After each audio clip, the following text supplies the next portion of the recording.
Saro katao gadan huli subuot sa rabies tin ido sa Bakakay, Albay. Pirang persona pigbabantayan ngunyan kan Provincial Health Office huli sa huma kan nasambitan ng helang. Uyan report ni Rosie Nieva. Gadanan sarong 47 anyos na padre de pamilya sa probinsya ni Albay, asin ang pigtutuktong rason, rabis nin ido. Binisto ang personang ini na si Richard Belga kan barangay Gubat Ilawod kan Banwa aning Bakakay.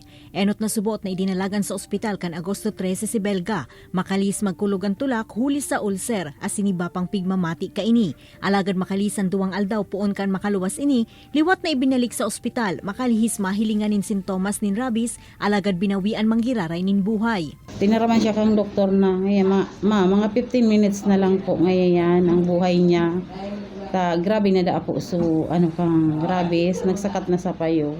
Huli ta konsideradong nakakahawa ang rabis, bigsugo kan ospital na i-cremate ang bangkay kaini asin pigbakunahan ang mga paryentes. Mantang ang Provincial Health Office, nagpuunama na mag-contact tracing sa iba pang tao na nakasalamuha kan biktima. Pag human rabies na po, ang niya po is through the secretions, lalo po kung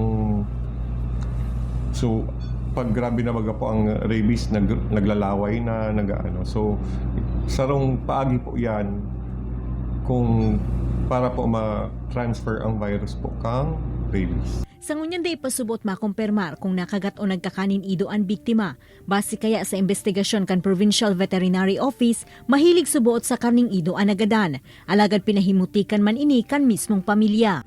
Though ini pong virus naman po ay natitigbak po ini sa above 50 degrees centigrade na kalayo, na heat, natitigbak po ini virus na ini.